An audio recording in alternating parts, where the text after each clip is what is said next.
Hlimna Lawmna le Lungawina zong in he khovela hiam katlang china ma se ka mu zo silo muana le hatol na kanan tui hala zol zel zok si olal pa ka vangai te kanun nahi nang ma taki pathian nung tau taki atui halani kanun nahi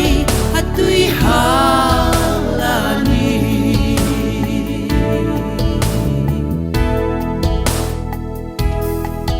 nulat lang fal nom chen na zong te le zule drugs reloaded in reng te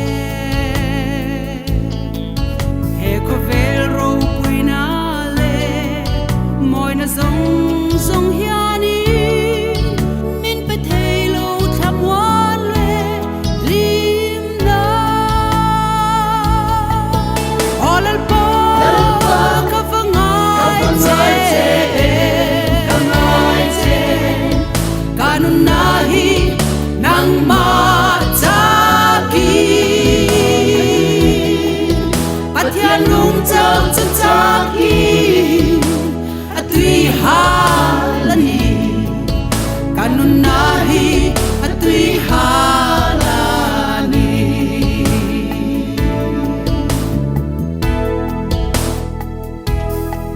sumle pai khovel moina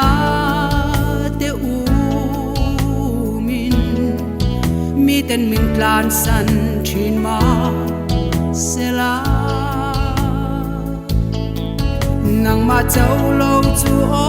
me ma ngai tu la li su ka du eng ma dang re nga ong lo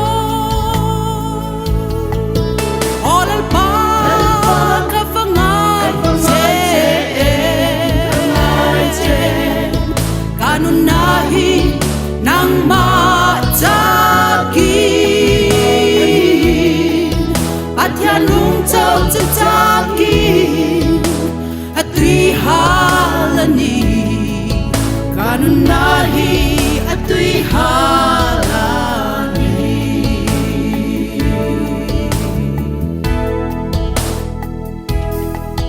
he khovelin min lo au chin ma se ka chan dam tu min ruai na kong hi ka zo zel don swal na le kem na kara po hian ita kani min leito